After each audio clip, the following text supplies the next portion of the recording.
Salut à toi, aujourd'hui nous allons analyser une vidéo d'un professionnel qui réside aux États-Unis. C'est un professionnel qui est connu sur les réseaux sociaux, qui est connu là-bas, aux États-Unis, mais c'est aussi un professionnel qui a été souvent décrié par sa méthodologie, par son approche, par son style un peu particulier aussi, même si ça, on s'en fiche un peu, hein, on peut avoir le style qu'on veut, peu importe.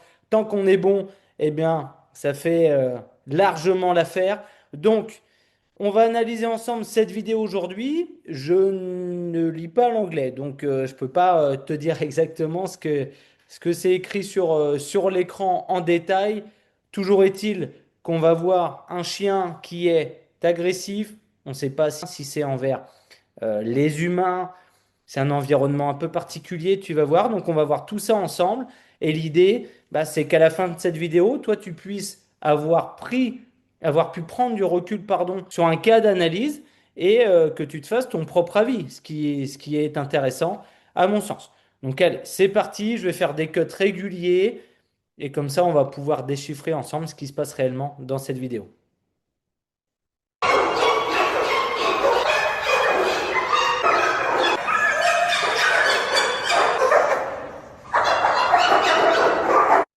Allez, on va se stopper sur cette belle image ici présente. Donc, déjà, pour reprendre le contexte, on est dans un environnement intérieur avec beaucoup de monde, beaucoup de chiens, avec des gens qui filment, plusieurs, donc celles qui filment pour qu'on puisse voir cette vidéo, bien évidemment, et une autre, je ne sais pas si tu as fait attention, qui était sur le côté.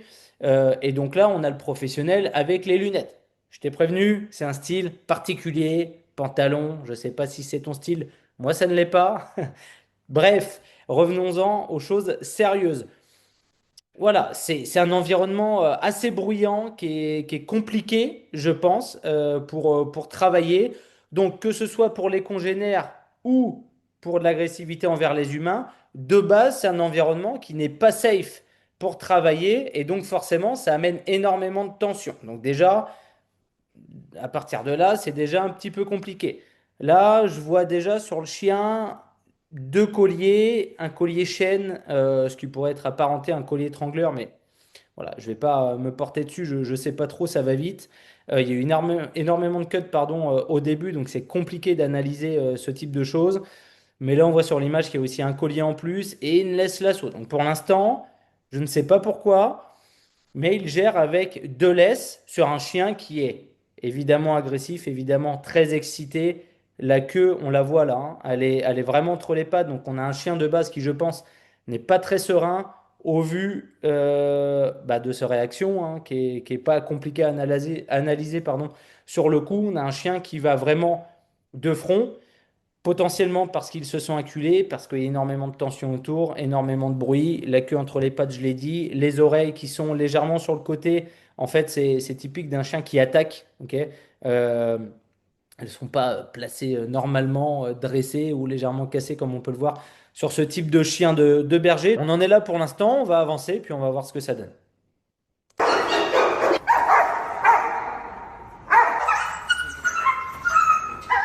Ok, je stoppe vite fait. Donc là, on a déjà un professionnel qui se dit, je prends la laisse. Je ne sais pas pourquoi le chien n'était pas muselé avant, le propriétaire aurait pu le faire. Je pense aussi que c'est aussi, voilà, ça fait beau devant les caméras, devant la personne qui filme, devant un chien qui essaye d'attaquer sans muselière. Mais à mon sens, c'est un gros, gros manque de sécurité. Il aurait largement pu être mordu à plusieurs reprises puisque sa tenue de laisse n'est pas non plus exceptionnelle. Il y en a deux, c'est le bordel. C'est pas, ça a l'air pas propre en tout cas à première vue. Ok, donc là, il essaye de mettre la muselière. J'ai visionné la vidéo un petit peu avant, ça va très vite. Je l'ai visionné une première fois en one shot juste pour voir ce que ça pouvait donner, évidemment, aussi c'était intéressant de la visionner. Mais j'analyse là avec toi en même temps, puisque je ne l'ai pas fait avant. Donc je vais découvrir en même temps que toi en faisant des cuts réguliers.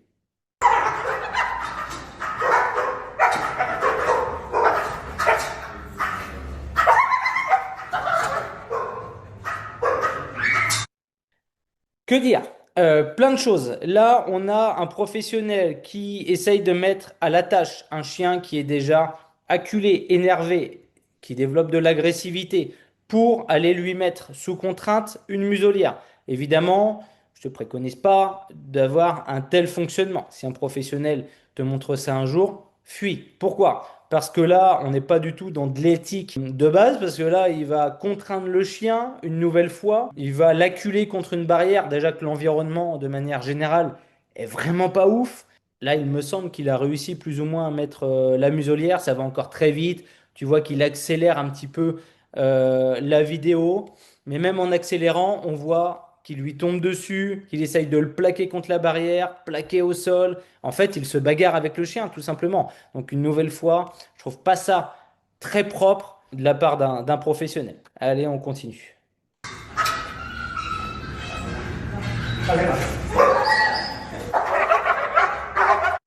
Donc là, juste avant, on voit qu'il repositionne. Donc il a mis la muselière, on voit qu'il repositionne la laisse lasso.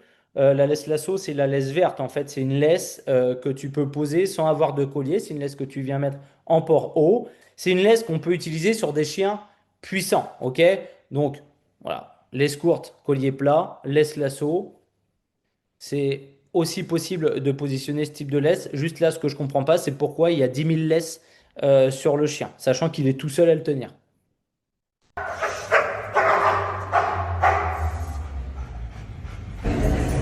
The smart one is this one, right?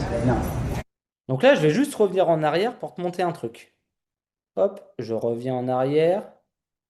Là, ici, donc il essaye de toucher le chien qui, on voit la gueule ouverte, essaye évidemment d'aller le choper. Il a toujours la queue entre les pattes, c'est vraiment le bordel. Le chien est vraiment dans un mal-être complet, hein. Euh, je vais pas revenir sur l'environnement. On avance un petit peu. Donc le chien se débat, les laisses sont pris dans les pattes, c'est vraiment un bordel sans nom.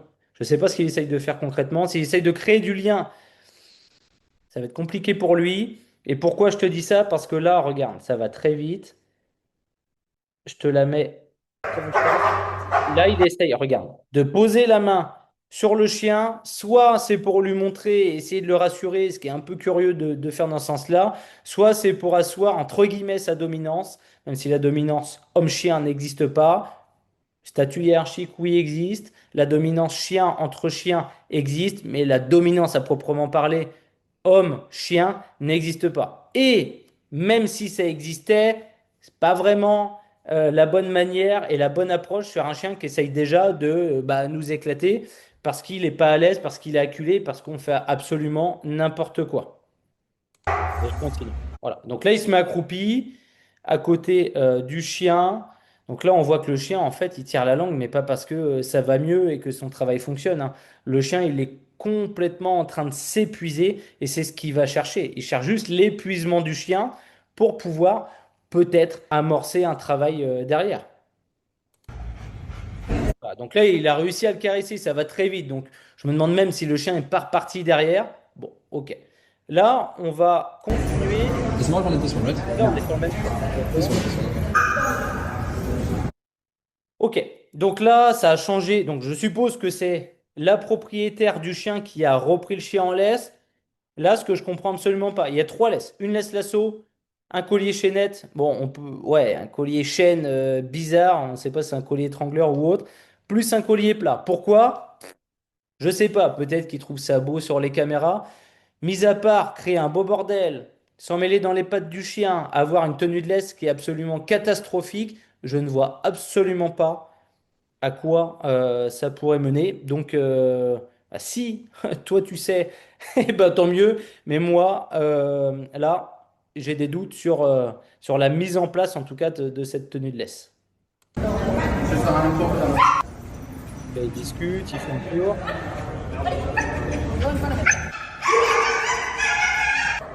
Ok, possiblement, donc je reviens pas sur les laisses, parce que pour moi, c'est absolument n'importe quoi. Il essaye de faire reprendre la main à la propriétaire, puis lui il reprend la main, mais en fait il va faire des tours. Voilà, dans la pièce, comme un petit poisson rouge, il va faire des tours, des tours, des tours, ce qu'on appelle en fait un travail d'habituation, que ce soit sur de l'humain une nouvelle fois, soit sur les chiens autour. En tout cas, je ne comprends vraiment pas pourquoi il y a autant de personnes, autant de chiens. Peut-être que c'est un stage, peut-être que voilà, mais en tout cas, si c'est un stage.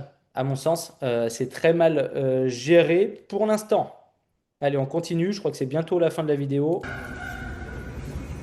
Les laisses, tu vois, sont complètement mêlées. Et voilà. Fin de la vidéo. Euh, il y a toujours les trois laisses. Il a démuselé le chien entre, tu as vu, les 10 dernières secondes de vidéo. Il y a énormément de cuts, ça va très vite. Donc voilà, il faut prendre toujours du recul sur ce type de situation. J'ai dit en début de vidéo que j'étais pas là pour critiquer et asmater non plus le professionnel, mais on est bien obligé de quand même poser des mots sur ce qui est en train de se passer. Et à mon sens, ce travail, il n'est pas forcément propre. Il y a trop d'outils, il y a l'environnement qui est vraiment pas ouf, trop de bruit, environnement clos en plus, c'est une forme d'entrepôt, ça résonne énormément. Et voilà, je pense que c'est juste pour faire beau à l'image un petit peu de ce professionnel qui, à mon sens, essaye de, voilà, de faire montrer un espèce de spectacle, sauf qu'à vouloir tomber dans ce type de vidéos, à vouloir trop faire le beau, en fait, tout simplement pour se montrer face caméra, ben, en fait, c'est le chien qui empathie derrière. Et là, concrètement, il va rien se passer pour le chien, hein. Le chien va redémarrer. En fait, là, il est juste épuisé à la fin. Il y a un travail d'habituation qui s'est fait. Il s'est dit, de toute façon, je peux rien faire, visiblement. Donc, il finit par redescendre en pression. Mais il redémarrera tôt ou tard. Ça, j'en suis quasiment persuadé. En tout cas, j'espère que cette vidéo d'analyse t'a plu. Si tu souhaites en apprendre un peu plus ou avoir d'autres vidéos de ce style, eh bien, tu as juste à m'envoyer un message privé, soit sur Instagram, soit sur les différents réseaux sociaux, ou alors directement écrire en commentaire ce que tu en penses sur YouTube. Je te souhaite une très bonne fin de journée et à très vite. Ciao.